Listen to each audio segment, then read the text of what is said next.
Adama Fall mën na yàq émission quand même. Ah non mais ça se fait pas vraiment quand même internet mais ça c'est du sabotage en direct voilà quand même. vous avez vu donc voilà. léegi non fi ñu jeexalee mooy ki yàq na suñu Adama Fall yàq na suñu émission bi quand même. yàq na ko kay. léegi mais affaire cachée rapport caché dette cachée yi. wala ñu génn foofu terminé ci fee. non mais xam nga yow fi mu toll nii. affaire bi li Sénégalais yi war a exiger. Adef chaque jour damay wax ne. les Sénégalais doivent être exigeants. envers ñi nga xamante ne ñoom la ñu jox suñu réew ñu koy. mais aussi mais sax loolu prôné woon nekk ci opposition. exactement il faut être exigeant. parce que réew mi du ay caaxaan. dëgg la réew mi dafa am fu mu tolloon gis nga Macky Sall luñ ko mën a waxal. am na way bu rafet ci réew mi. dëgg la. li ma fi wax sànq rek vouloir ternir l'image d'honnête citoyen waru mën a tax ngay jël le Sénégal en entier nga saraxe ko. mais loolu moo ñu dugal ci lii mais loolu moo ñu indil cette situation là. dëgg la tey su Ousmane Sonko nekkee dans cette situation d'inconfort là. c'est parce que dafa dugal réew mi ci loo xamante ni moom ci boppam mënatu ko faa génne. mais foofu nee na tuuti on va en reparler samedi incha allah ci round up bi. mais da nga ne boo gisee Ousmane Sonko mutisme bi mais juste rek une petite bribe. neen tudd yow tu naka ngay que penses-tu de son mutisme de son absence ou pas démb ci conseil des ministres bi. non mais c'est bizarre hein. non mais xam nga man sama li ma wax mooy on ne peut pas imaginer un premier ministre nekk ci réew mi. demul mission tukkiwul conseil des ministres am. ñu ne ñëwul. waaye léegi même bu dee ñëw na conseil des ministres am. on ne voit pas la communication du premier ministre. c'est vrai. Aïssatou bul fàtte ni.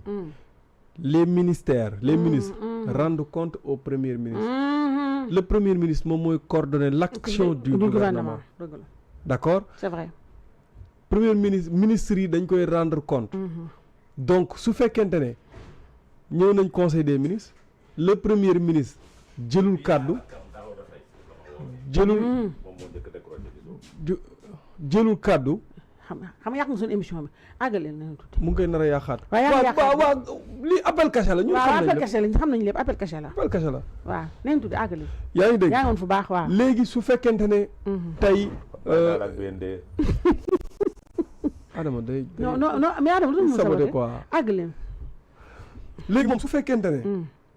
fan la ne lan laa doon wax sax. da nga doon wax man dama gaaw a perturbé. ci xale bu tuuti. waaw il faut que ngeen. c'est que ci démb moom premier ministre nga xam ne moo war a coordonner l'action du gouvernement. ñu ni. nekk na fa am nekk fa waaye conseil des ministres gisuñu sa communication te génn réew mi mu ngi ci réew mi toog. te yëguñ feebaram fenn. te gisuñu mu dem fenn aussi. yëguñ feebaram fenn te yëguñu feebaram wax dëgg gisuñu mu yàlla dem gisuñu ko fenn. waaw dégg nga ko fenn donc ça c'est scandaleux. am ñu ne c'est le président de la République qui doit prendre ses responsabilités. mel leen président de la République kon yéen xalaat ngeen président de la République jël ses responsabilités. mais Aïssatou mais yow.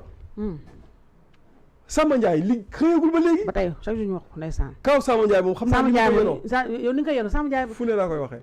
Samba Ndiaye mënu laa fay. non problème bi du Samba Ndiaye. kan la en fait moi le problème dépasse la personne de Samba Ndiaye. dëgg la mais l'autorité du président de la République. dëgg la de. yow xam nga état. comment tu peux comprendre un président de la République. prend un décret.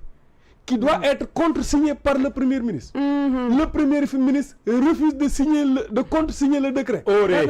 Mais le premier ministre. Oré. Non, mais beaucoup. Oré. Adama. Oré. waaw Adama dafa ne oré. waaw xaaral déglu ko. su ko contresigné woon. bu fekkoon ne wuur ma. konoon Samba xëy na. Maintenant en matière de décret. C'est le premier ministre qui signe en premier lieu. C'est le premier ministre, c'est lui qui signe en premier lieu. Après, on l'amène au président ici. Non, mais quand jël non attends. Le décret de nomination, quand moo koy jël. Le décret est préparé par le secrétaire général de la présidence du gouvernement. Là, c'est plus scandaleux. Non, le décret est préparé par le président, par le secrétaire général du gouvernement. Décret de nomination. Waaw. C'est préparé par le directeur général du gouvernement. Oui. su nekkee ci ministère la ministre bi moo koy defar yónnee ko secrétaire général du ko mu jaar par voie hiérarchique. moom PCA lañ ko waroon def. waaw maintenant day jaar ci ministre bi. parce que ministre mooy proposé secrétaire général du gouvernement mooy préparer décret bi. parce que les décrets. SG yi ñoo koy préparé. ok bu présidence wala bu su nekkee présidence la wala bu gouvernement. kooku mooy defar décret bi dañu dem primature. on en débat en conseil des ministres on en débat. suñ ci débattre ba pare léegi nag on donne au premier ministre pour qu'il signe. waa léegi Adama. li nga wax maintenant si le premier ministre n'a pas signé le décret le président ne signe pas. waaw léegi li nga fi wax nii léegi si le président ne signe pas nan lañ koy bindee ci conseil des ministres ñu ne Samba Ndiaye nommé PCA c'est à la fin c'est à la fin la ñuy signé décret yi. waa léegi. parce que suñ koy signé. le ministre secrétaire d'État. lii c'est waaw léegi lii c'est plus scandaleux li nga ma wax nii. c'est plus scandaleux que ni ma ko foogee woon. Samba Ndiaye lañ jël def ko PCA. nommé ko ci kaw. nommé ko ñu ne dafa war a liggéey. ñu ñëw conseil des ministres. ñu indil ñu communiqué conseil des ministres. Les gens en parlent.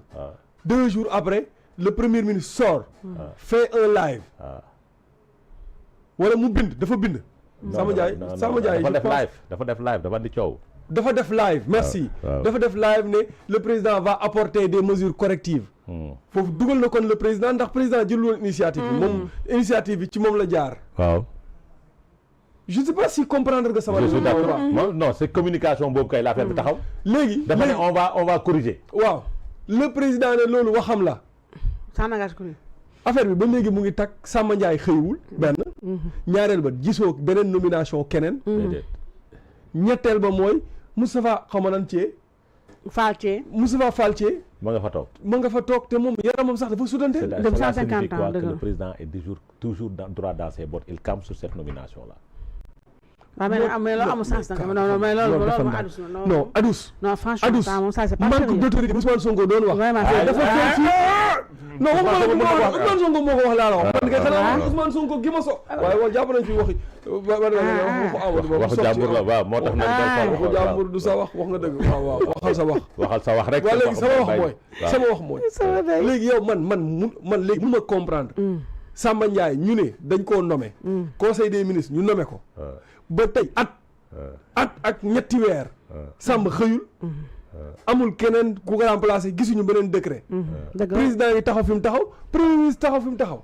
président mooy patron bu premier ministre. waaw lu tax président exigé wul pour Samba Ndiaye dem xëy. waaw ba pare ñu ne dafa war a jël. sa léegi loo bëgg moom mu jël responsabilité am kii ko quoi. non qu'il assume pleinement la mission qui lui est confiée. waaw il l'avait dit nag. mais est-ce qu'il l'a fait? Je jure devant Dieu et devant la nation de respecter et de faire respecter la Constitution, de ne ménager aucun effort pour la réalisation de l'unité africaine. Le garant de la Constitution moom le chef suprême des armées nit ñi weesu nañ foofu sax dañ ko def le père de la nation. su fekkente ne moom mënul exiger mënul mettre de l'ordre. c'est-à-dire toi tu es dans les principes républicains. loolu mooy li nekk li yoon. c'est-à-dire tu es dans les principes républicains. Maintenant est-ce que dans un pays la République est incarnée par des acteurs politiques. Parce que quand tu es dans les principes républicains ça doit se passer comme ça normalement. Mais la République est incarnée par des acteurs politiques qui sont dans des calculs et dans des gestions politiques. Parce que dafa am tandem bu ñu fal à la tête de cette nation là te kenn ci ñoom ñaar bëggul askan bi ne yaa bàyyi sa morom. mais adus doy na waar moom foofu la ñu toll. mais bien sûr kenn ci ñoom ñaar j'ai dit li gën a garaaw ci Sénégal c'est-à-dire situation Mamadou Dia Senghor bii moo ko nar a gën a garaaw parce que kenn ci ñoom ñaar bëggul ñu ne sa morom yow yaa bàyyi keneen ki te kenn ku ne ci ñoom ñaar da ngaa bëgg sa morom bàyyi la. Adus j'avais alerté xaaral. maintenant la bëgg a wax dans l'analyse il faut gérer ses considérations. waaw lii nii date bi ma alerté woon laay wër nii. waaw mais waaw léegi wëral man ma continuer. Quand tu gères ces considérations dans la réflexion di nga comprendre. parce que lii wone fii situation bi xam nga lu taxoon ñu mënoon cee toll. mooy ba mu faloo moom Ousmane dem toog Cité Góorgóorlu. waaw mais loolu laa lay wax ne j'avais alerté loolu laay vidéo boobu laay c'est la meilleure stratégie pour wax la at bi. kon ñu bëri na conseil war nañ ko. su loolu amoon du ñu dund dans une situation de crise c'est-à-dire c'est une moo gën ci moom aussi. très bien dañu nekk ci situation d'incertitude. bu garaaw. parce que dafa am ay fait yoo xamante ne baaxul ci république dafa am ay image yoo xamante ne day feeñ baaxul ci république te day andi ce qu'on appelle manque de crédibilité vis-à-vis des partenaires au niveau international parce que suñu gisee ni sa premier ministre mi ngi dóor ay déclaration c'est-à-dire di yóbbu de notation Sénégal bi réew mi muy wàcc mais yow da ngay réew moom day nekk situation c'est-à-dire les bailleurs non duñu amati confiance à ce pays là maintenant loolu nag su amee et que ku nekk yaa ngi gérer ay mbir nekk ci calcul politique parce que Diomaye ala kulli aal du bëgg ñu ne moom moo war Ousmane Sonko. mais Adama Fall loolu day continuer ma kañ. maintenant du mënul continuer dinañ dem benn moment boo xamante ni dootuñu mën a nekkati obligatoirement. te fa lañ c'est-à-dire je ne dirais pas fa lañ toll mais ci mois de novembre bii ñu jëm nii. doy na waar mois de novembre bii ñu jëm nii. si cette situation perdure. dina critique de. ci ñoom ñaar kenn dina jël responsabilité.